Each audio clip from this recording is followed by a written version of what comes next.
Thank you for joining us for another episode of Centrally Speaking, which promises to be very informative.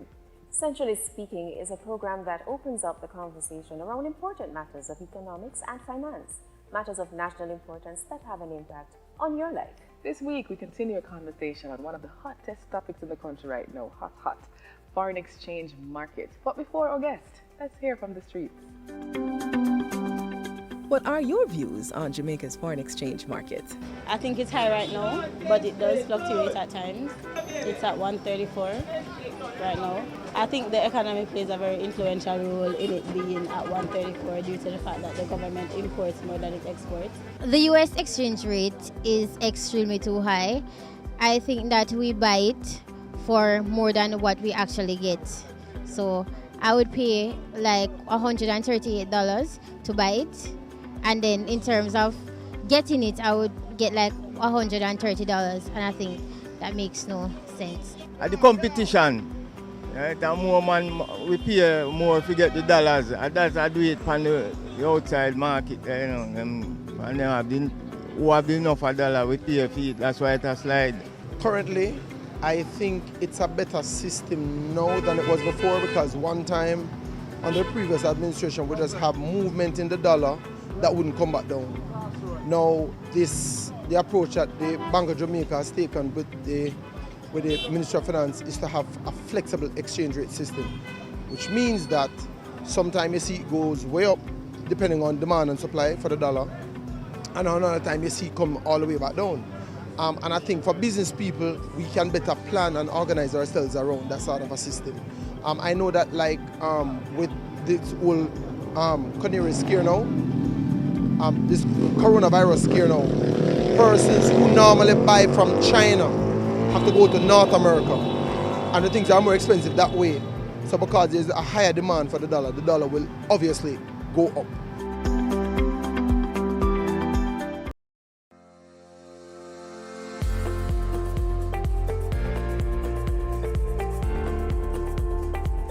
We are continuing with John Robinson, who has agreed to be back with us again. John Robinson, welcome back to Centrally Speaking. Happy to be back. Thank you. Thank you, Sir John. So when we had our previous discussion, you were explaining the demand and supply quality or features of the exchange rate market. I was about to ask the question, how does Bank of Jamaica know when to intervene?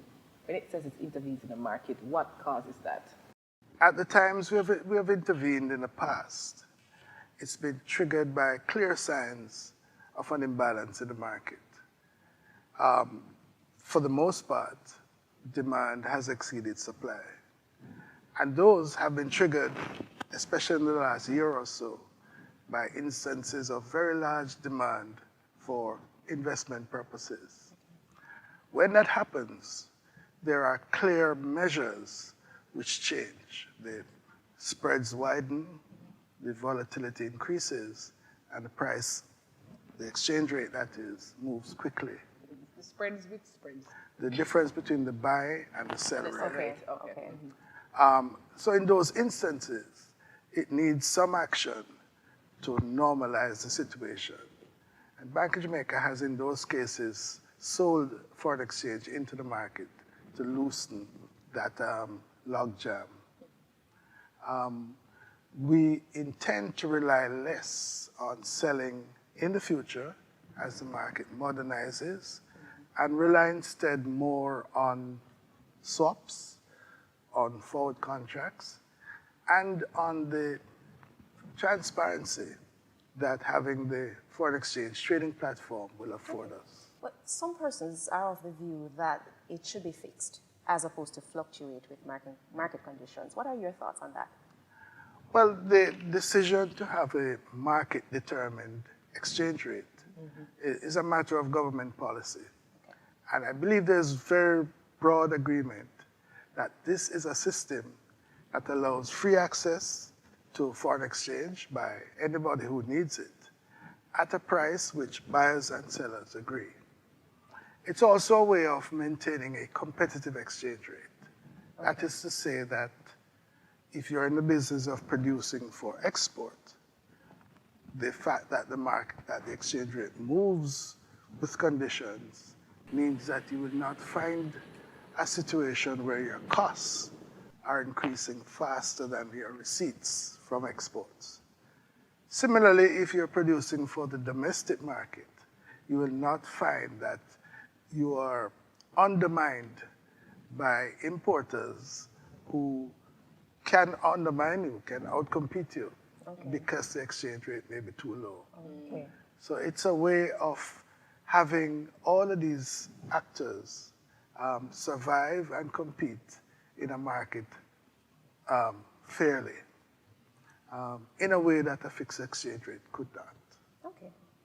What has been good about our discussion is that our viewers have been able to get an idea of what else can be done, what else they can do to play their part in the normalization, if you would, of the foreign exchange. You spoke about the forward contracts and the swaps. Swaps are taking place in the private market. The Bank of Jamaica introduced the swap arrangement as a specific measure in January in order to provide banks with enough liquidity at a point in time for them to be able to enter into forward contracts with their customers. What it does is to pass funds to the banks at a specific rate today, Right. and then allows them to sell back those funds to us at some future date when the conditions are more favorable. At the same rate? At a different rate, Okay. but only differs by the interest rate differential. Oh, okay. Okay. So that has an impact on the commercial banks. Right. Okay. Okay. That is one mechanism that we use to inject liquidity, inject funds into the market when the market may need a special amount. But that's not an intervention. It's kind of, but it's not an outright sale. Okay. I sell to you today, and Right. you sell it back to me in another month.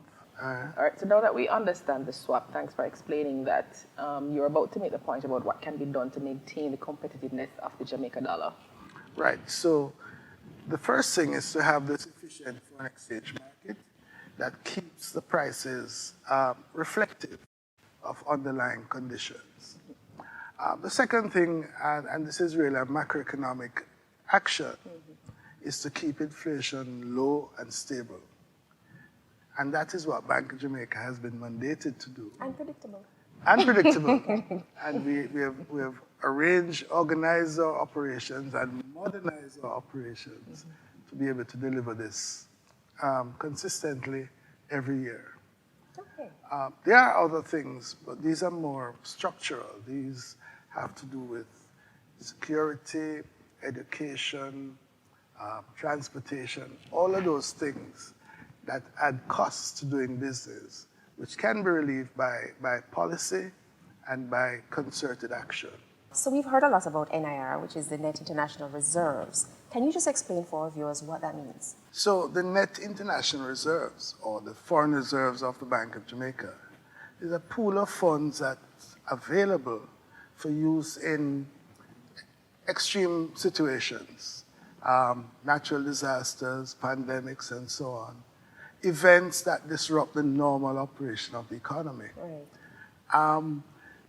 They are not typically there as a big backstop to the foreign exchange market. That's done occasionally to clear log jams, as we explained earlier. Okay. But it's more like the country's savings account. It's there for you to draw on in an emergency. So the NIR, the bank uses it to provide foreign exchange. For example, if there is an increase in the cost of oil, so to speak, do you use the NIR to pay for the difference? Not usually, but it will come into play if the normal earning capacity of the country is impaired. Right. So if we need to continue importing oil, but at the same time, for example, tourism falls out, Yes. then that would be a call on the reserves. On the reserves. But it's not for the normal everyday use, as when the oil price fluctuates. I like how you put it. It's like the savings account. You only go to it when you really, really need it. Yeah, you don't keep drawing on it. And it don't have no debit card. So John, finally, do you have any suggestions to businesses and end users as to how they should approach the foreign exchange market? And that will help to normalize or stabilize the exchange rate? It's not about the rate. It's about your ability to obtain funds at a price that you are satisfied with. Sir John, we want to thank you for joining us and sharing with us on the foreign exchange market. It was my pleasure. Thank Thank you. you. There you have it. Senior Deputy Governor John Robinson spent the last 2 programs explaining Jamaica's foreign exchange situation. But should you need to see these programs again, we're up on Facebook and we're up on YouTube. You can catch us on both platforms. It's now time for the fun fact. Have you ever wondered how Bank of Jamaica got started? If you're old enough, you may have seen his face on the Jamaica $20 bill.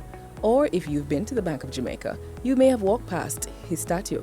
The man it depicts is Noel Newton Nethersole, also known as the father of Bank of Jamaica. He was Finance Minister of Jamaica from 1955 to 1959, a time when Jamaica was preparing for its independence. Mr. Nethersole believed that Jamaica also needed to be free of its reliance on overseas banks and that the country also had to manage its own finances. During a budget debate, Nethersole announced plans to establish a stock exchange, a development bank, and a central bank. In 1959, Mr. Nethersole died of a heart attack, and in 1961, Bank of Jamaica's operations began. He may not have lived to see the bank established, but it would not have been realized without the visionary work of Noel Newton Nethersole. On today's episode, we wrapped up a discussion on the foreign exchange market. So let's recap the fast facts.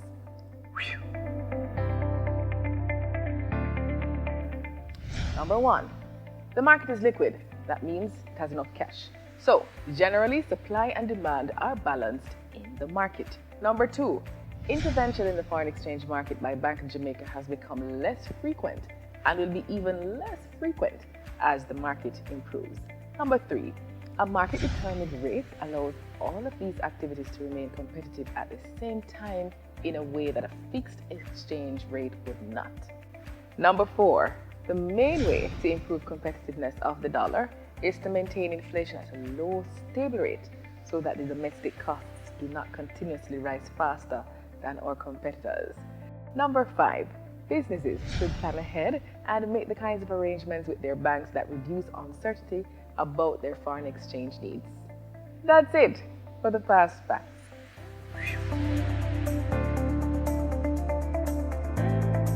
That's it for our program. We look forward to your company next week when we'll have another special guest. I'm Sheena. And I'm Anna. Follow Bank of Jamaica on Twitter at Central Bank JA or on BOJ's Facebook page. You can also visit our website, boj.org.jm. See you next week. Bye. Thanks for watching. Thanks for watching. Centrally Speaking is a production of Bank of Jamaica.